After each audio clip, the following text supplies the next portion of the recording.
Alright, y'all, it's Velvet and we have a hostage situation. Poor Trucy got taken hostage at the end of the last episode. Trucy! Trucy? You move quick, Apollo. Good show, good show. Oh. Trucy, you're okay. I thought... Not you crying. Don't cry, Apollo. Those good-for-nothing gangsters. There are some things you just don't do. I'm pressing charge. Wait, just calm down, Apollo. Or else...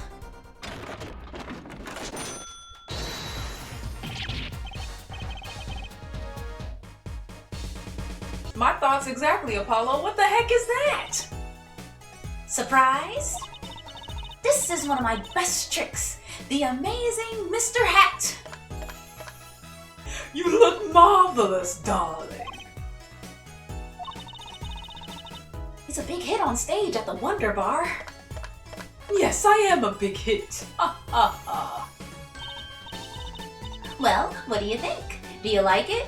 Girl, are you telling me that the wooden finger that's attached to your butt is the one that quote-unquote took you hostage?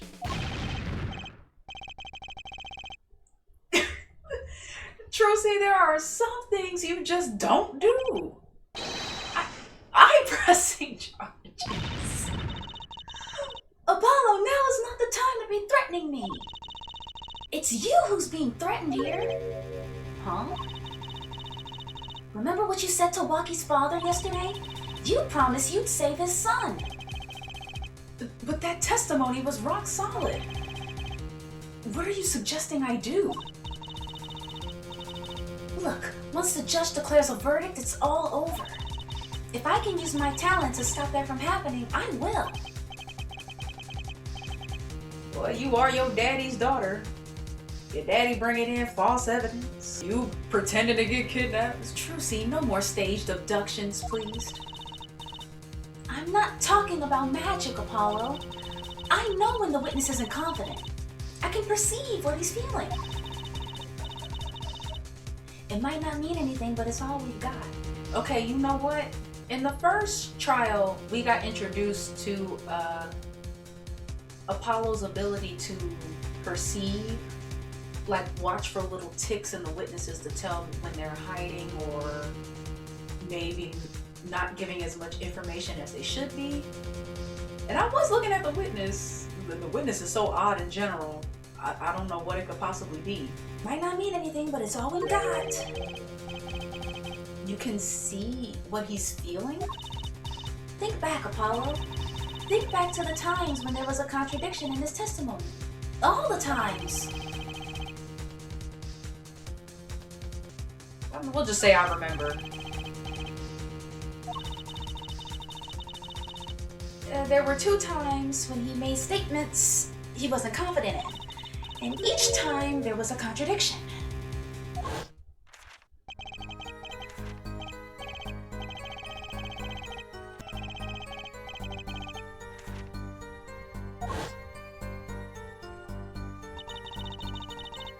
He said the man tossed aside a pistol, but it turned out he wasn't sure. And sure enough, there was a contradiction. Well, that's true, but how does that help us?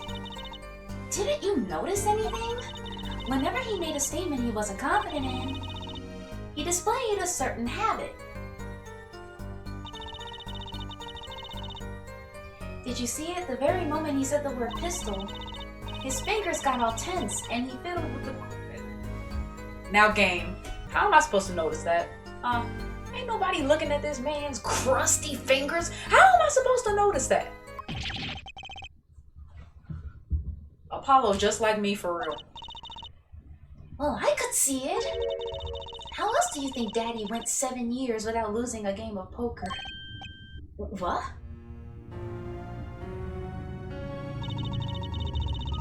I always sat next to Daddy during big matches. So, Phoenix, you taking little girls into shady places to play poker? I shouldn't be shocked, but I am. I could see what his opponents were feeling. You mean that's how Mr. Right won all those games? It's not cheating, officially. I wasn't looking at their hands or anything. And I wasn't there all the time either. Daddy's quite good at poker after all, but not good enough to go undefeated that long. Great, so he cheated, but what does that do for us? I don't believe this. You have to listen to his testimony one more time. No, scratch that. You have to watch his testimony. Perceive the truth. Watch a testimony? Perceive the truth? The only thing I'm perceiving is that I'm going to lose. Not true. Daddy said so. He said you have the power, Apollo. Yeah. Time's up. Sorry, I can't think of any other way out of this one, Apollo. What was that she said before the trial started? Ah, so that's what he meant. Well, methods aside, she did avoid one guilty verdict already today. Time to show this court what I'm made of. Get ready for justice. Oh, one more thing. Try to cover for Mr. Hat as best you can. I just flew in from the coast, and boy, are my arms tired. Right. We're ready for you this time. Court is now back in session. Right, we're fine. I'd like to say to the young lady standing next to you, Mr. Justice. Oh, you mean me? Don't you have anything to report? Anything concerning the mysterious phantom in the silk top hat? Ah, right, him. Don't worry about him. I settled that. You settled that? Yes. It was an out-of-court settlement. Right. Perhaps F.A.N would have us believe it was nothing more than a passing dream. A fantastic illusion. Now you see it, now you don't. Am I right? I think he's on to me. I wish he would stop being so cool. Let us dispense with these niceties and get straight to the matter. What are your plans for our gifted witness? Right. The defense would like to request another cross-examination. Because I forgot to ask something. There was no issue with the witness's previous testimony. I will grant your request, however, but this court will not permit stalling for time. What are you telling me I only got one chance? Let me save, because I'm scared. Don't forget, Apollo. When he isn't sure about something, he has a habit of fiddling with his book.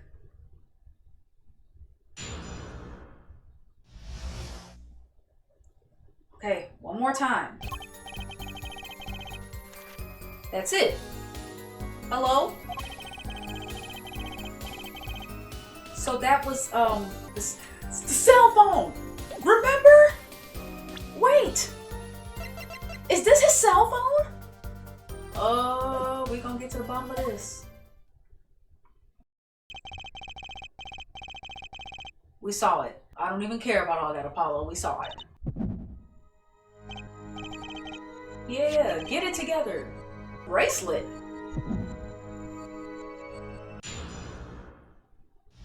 We got it. Here. How do you perceive? Wait, Apollo. This has to be it. Okay, so now I can press it? I don't know how I know, but I know. Know what? It's my bracelet. It's different. Somehow. I can feel it reacting to something about the witness. Oh look, now it's up there. Your bracelet? I'm not sure I get this focus stuff you were talking about, Trucy, but I have a feeling that trusting my bracelet is the way to go.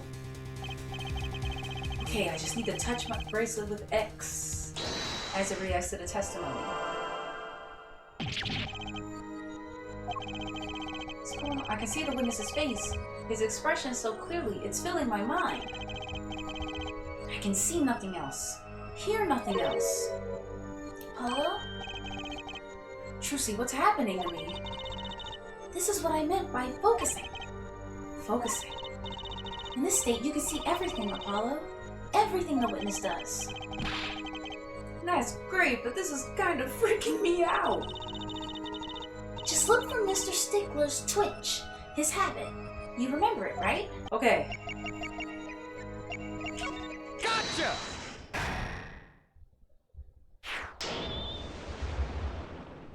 That's so specific. Okay.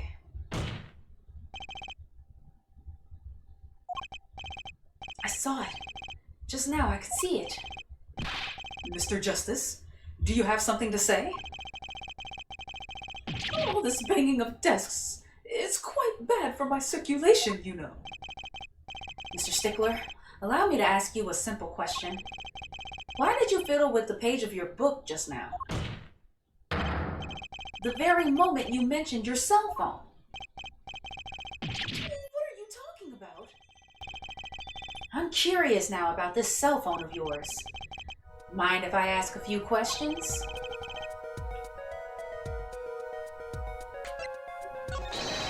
Mr. Stickler, please show me your cell phone. Why? Whatever for? Show me and you'll find out. Well, I can't. I don't have it, you see. You don't have it? Mr. Stickler, is this your cell phone? Where did you get that? That's the phone from yesterday. Yep, we found it under that car. Actually, that's interesting. The phone isn't cracked. It's right underneath the car. Did he steal Dr. Maractus's car? But how would he know to bring it back here? How strange, Mr. Stickler. Can you explain why your cell phone is sitting here in my hand at this very moment? Wait a minute. What is the meaning of this? The cell phone was found yesterday in the Maractus Clinic garage. The Maractus? Why, that's where the victim lived. That's impossible. Mr. Stickler, you lied to the court, didn't you? If your cell phone is here, how could you have called the police?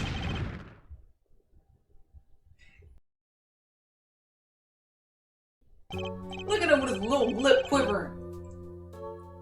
It's true. I didn't have my cell phone that night. That is why it can be said that I called the police from a public payphone. A payphone? So you didn't call on your cell phone after all? Just where was this phone located, Mr. Stickler? Well, to indicate it with a startlingly high degree of accuracy.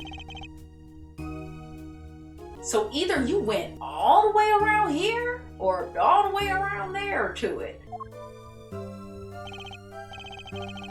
That's quite a ways from the park. But why did you lie? There can only be one reason. He didn't want the court to know he had lost his cell phone, because it was found in the victim's garage. What are you saying?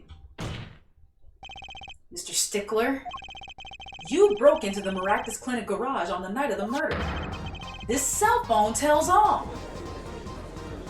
But that's ridiculous. That makes it sound like I snuck into this fellow's garage to commit some crime. As though I were trying to kill him. Well, Dr. Maractus was killed that night. Well, yes, but no. This line of reasoning has to be against the rules. Yes, it's true, I lost my cell phone, but you can't prove that I lost it that night.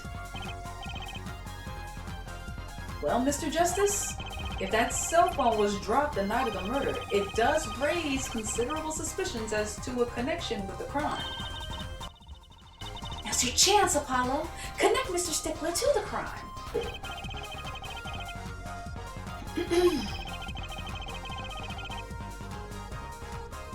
Can I prove the cell phone was dropped on the night of the murder? Show evidence.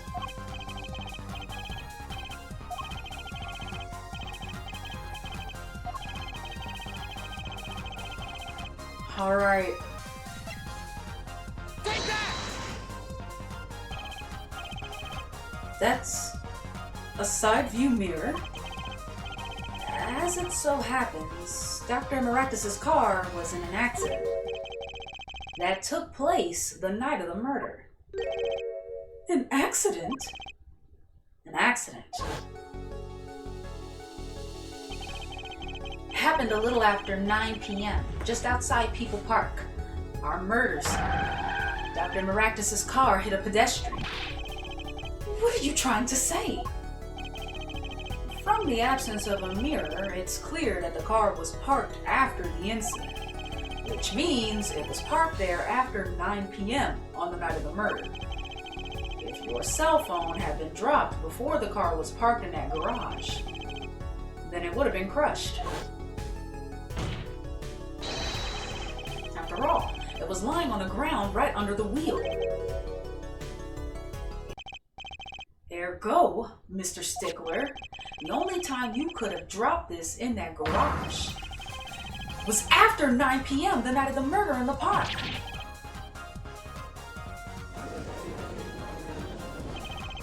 Mr. Stickler, you know what this means? You did break into the victim's garage that night.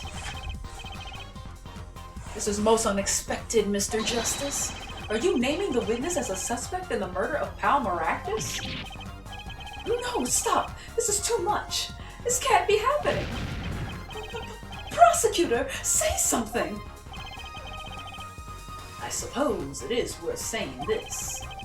No connection has been found between Wesley Stickler and Pal Maractus.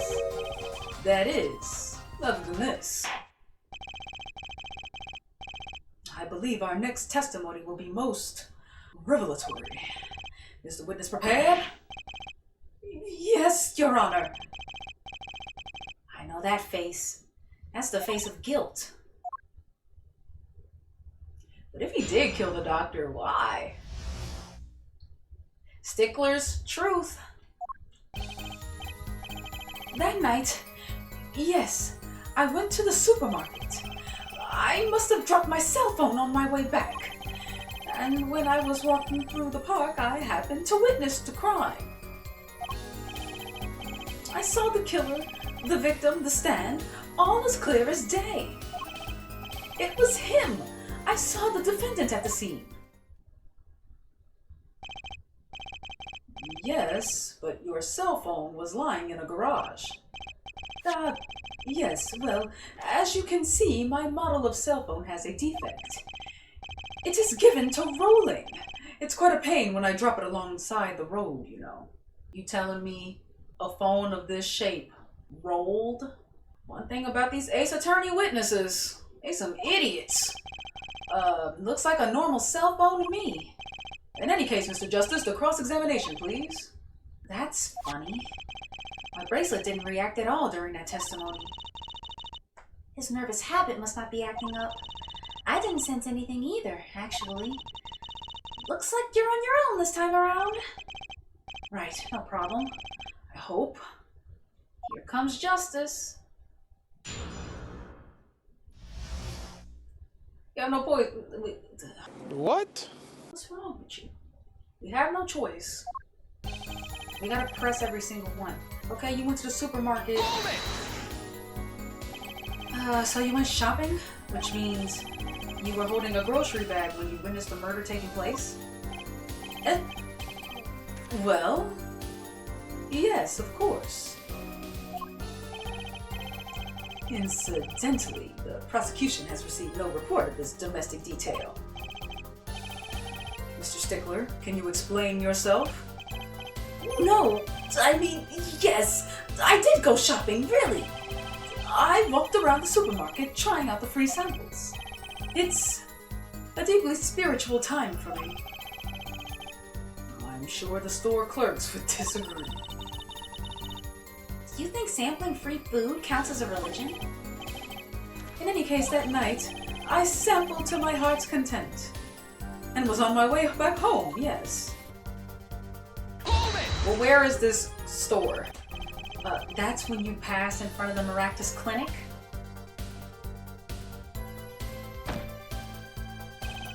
Why, yes, that's correct. That was a pretty suspicious pause there. Mr. Stickler, do you think you could be a bit more specific? Please show us the exact route you took on the night of the murder. Of course. Okay, the supermarket is here along the main road. My way home from there takes me past the Maractus Clinic. This is probably when I dropped my cell phone. Yet, what was I? I walked on, unaware of my loss. So I guess you wouldn't know whether or not the garage was open?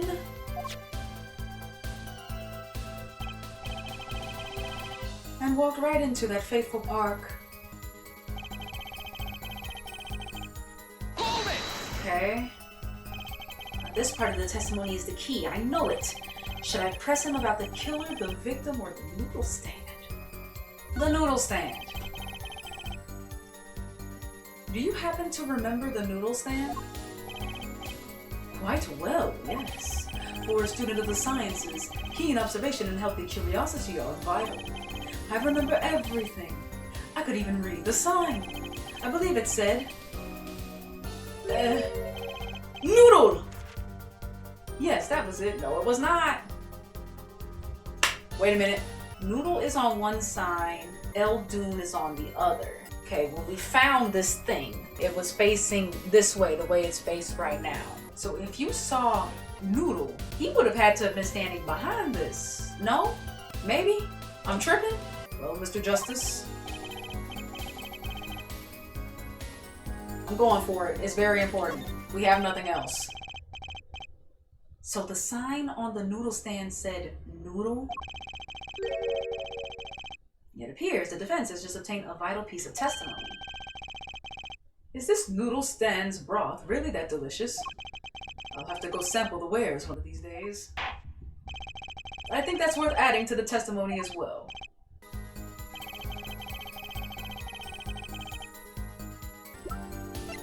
Objection! And you're absolutely sure the sign read noodle? Why, just last week my professor offered me this praise. At least you have good eyesight, Stickler. I'll give you that. Dang, what kind of grades you got? It read, without a doubt, noodle. I see. What? Why are you looking at me like that? Is that pity I see in your eyes? Let's take a look at our map, shall we? Okay, so I had the right idea! Okay, so you're claiming that when you saw the sign, you were standing here, was it? Although it would have been a bit hard to read the sign from this spot. You think so? Mr. Stickler, I'd like you to please take another look at the stand and to carefully read what the sign says. See, the sign actually states the name of the stand's owner. El Dunes.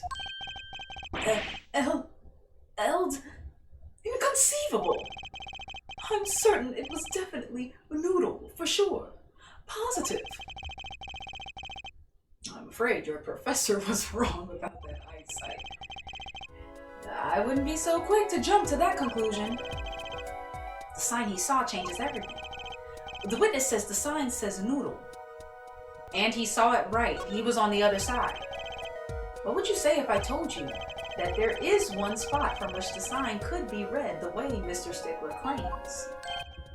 What? Mr. Justice, show us the spot.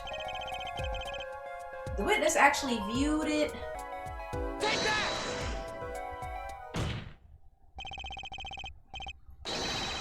The witness was standing here, on the opposite side. How do you know that?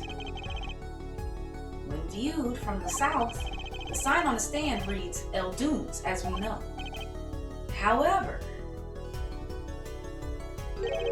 observe the other side of the stand. Oh, this side says Noodle. Exactly. The name of the stand is split between the front and back sides. Mr. Stickler, you lied to the court. You witnessed the crime from the northern side of the park, not the south. You got me. Objection! So what? So what? What does it matter if he saw the killing from the north or the south side? Makes no difference at all. He's right. Travel far enough to the south and you will end up going north. Viewed on a global scale, directions are utterly without meaning.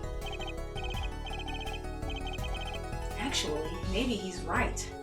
What does it change? It changes everything, Apollo. Trucy? Remember his testimony from before.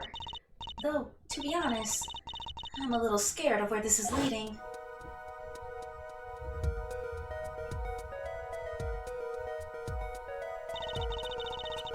The killer and the victim are facing each other here. Then, at the moment the killer raises his weapon, Mr. Stickler shouts, at which point the victim turns his head to look, and the killer fires his pistol.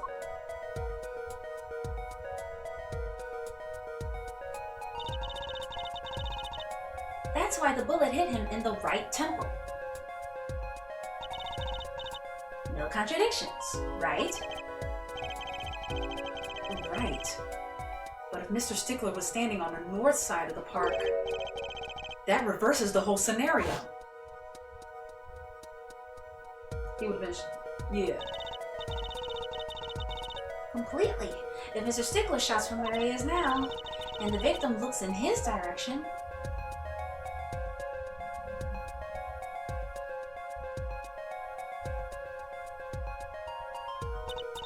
the bullet would have to hit his left temple. In other words, someone standing at point K couldn't shoot the victim in his right temple. It's impossible. That's right. So, now that we know that Mr. Stickler was standing on the northern side, the wound location takes on an entirely different meaning. Indeed. You are absolutely correct, Fraulein. What meaning? The entry wound was on the right side of the victim's head, correct? Well, the right side of the victim's head is north. North. But that's where the witness, Wesley Stickler, was standing.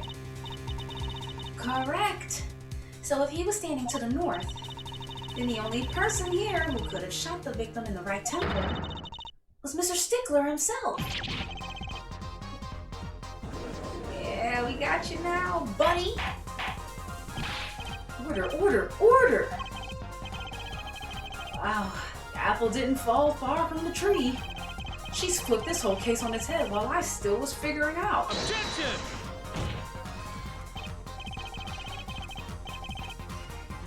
Clarify one point for me if you would, Air Forehead. What now? Are you truly accusing this college student of murder? Well, I can't say he exactly looks innocent, but something still doesn't feel right. I just can't picture him as the real killer. No, please, looks aside, I'm really a nice guy. All my friends say so. Let's hear what the defense has to say. Gosh, I guess I'll say it again.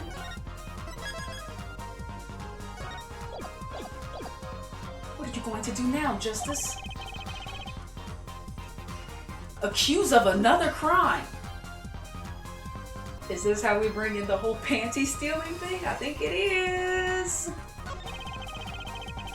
I don't think Wesley Stickler is a killer, but he's not innocent either. His unusual silence tells me that much.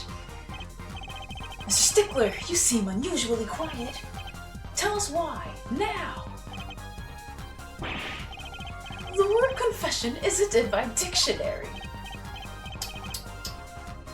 her forehead. I'm afraid it falls to you to elucidate Herr Stickler's silence. Mr. Justice, you did say you were accusing the witness just now. For a crime other than murder. Your reason? The court's all ears. He's a panty snatcher! Is that it? Okay, it was Trucy's. Evidence is this! What is that? Women's underwear? Hey, those are mine!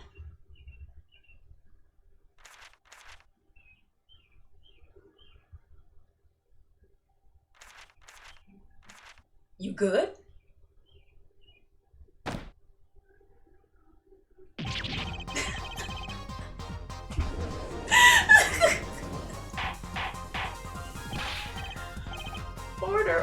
Order.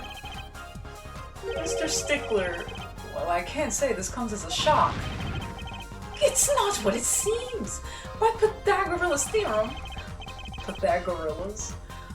On the night of the murder, just past 9 p.m., a young girl catches a panty snatcher red-handed. Bravely, she gives chase, but the snatcher flees. He hides himself in no other place than the Maractus Clinic garage. Incidentally, these panties were found in the exhaust pipe of the car there.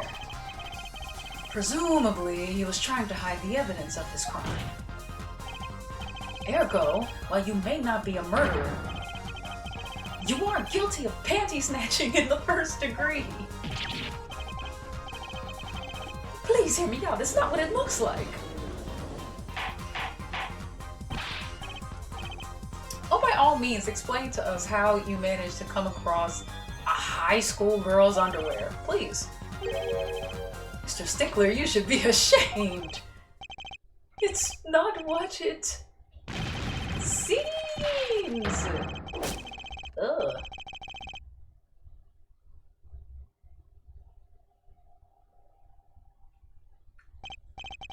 So, are we to understand that you were silent not because you were guilty of murder, but because you lacked the courage to admit your theft of this girl's undergarments? Perhaps you are not aware that my school's name was originally written IV. I stands for intelligent, V stands for valiant. See? Your point? I'm not done. Now, I'm a major in the science department. And what does science teach if not curiosity? Okay. Yes, we of the IVU science department are valiantly curious. No challenge is too daunting. And what greater challenge to science than a mystery? What? Come on, you're talking about a girl's panties here. No, you do not understand. A mystery is the unknown, and the unknown is unacceptable. And, my friends, when it comes to mysteries, those panties are the promised land. From the moment I first laid eyes on them, I was compelled to investigate for science. A full-size car tire was only the first mystery those panties revealed. A tire? That's right, because Trucy said that those are actually underwear she uses for like her act. Yes, I saw her do it. She pulled a tire out of those panties. But that's not all. First there was the tire, then a stew pot, and a frozen chicken. One mystery after another. It was magic. Oh, I remember now. He's one of the regulars in the audience at the Wonder Bar. Huh? He's talking about my magic panties trick. I just don't understand. A broom from a pair of panties? It mocks the very laws of physics. A broom and a frozen chicken, Trucy? Whatever happened to doves and bunny rabbits? Mr. Stickler! You stole this girl's panties to understand a magic trick? You say panties, but they are so much more than that. For me, they are an object for serious study. I wonder.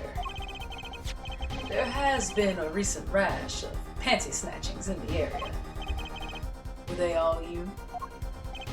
I am sorry, but I did it for science.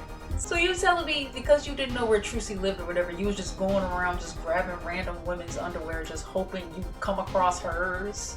Sing it, Kendrick. He a fan, he a fan, he a fan. Still, that leaves one thing unexplained. You refer to our witness's other lie, yes? The witness claimed he saw the crime from the south, but was in fact in the north. Indeed. Would anyone care to explain why he lied about that? Be my guest, Air Forehead. Okay, this is when I bring up the other pair of underwear. I got it.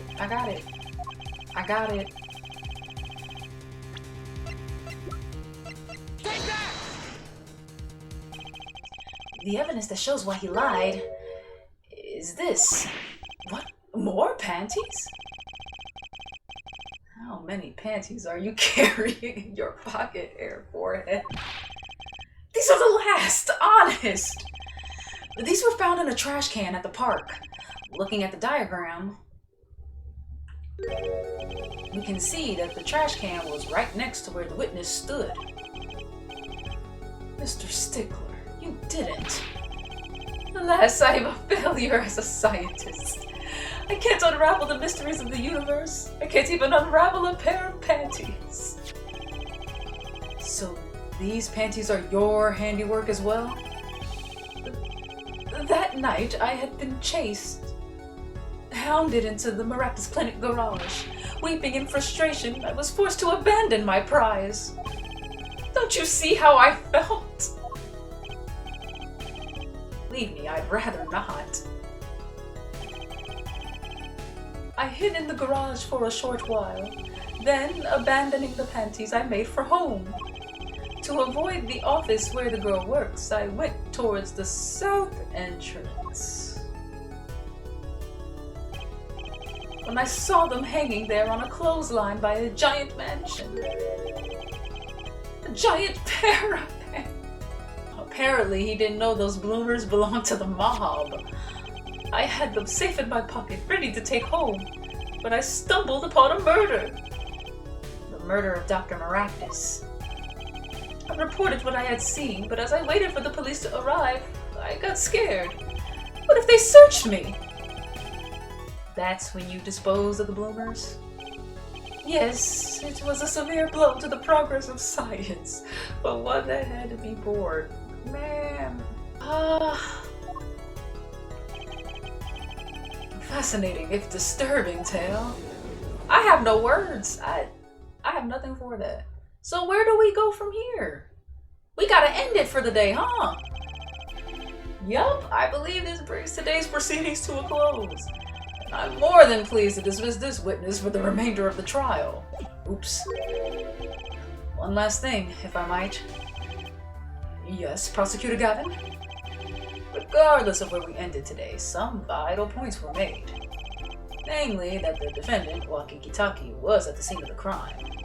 And he was pointing a weapon at the victim. One more thing. Wakikitaki has a clear motive. Indeed, the defendant, Wakikitaki, is still the prime suspect in this case. The only suspect, in fact. Assuming there was no one else on the scene at the time. Yet a mystery remains. The location of the wound in the victim's right temple has yet to be explained. The court requests further investigation from both the defense and prosecution. Yeah, baby. No problem. Very well, this brings the trial for the day to a close. Court is adjourned. Ooh, to be continued. Well, I hope you guys enjoyed this episode of... I can't even speak. I hope you guys enjoyed this episode of Apollo Justice Ace Attorney. If you did, be sure to leave a like. It's very much so appreciated. If you want to keep up with more of the things that I do, you can keep up. That trial messed me up, man. If you want to keep up with more of the things that I do, you can click the subscribe button. I'll see you guys next time. Bye.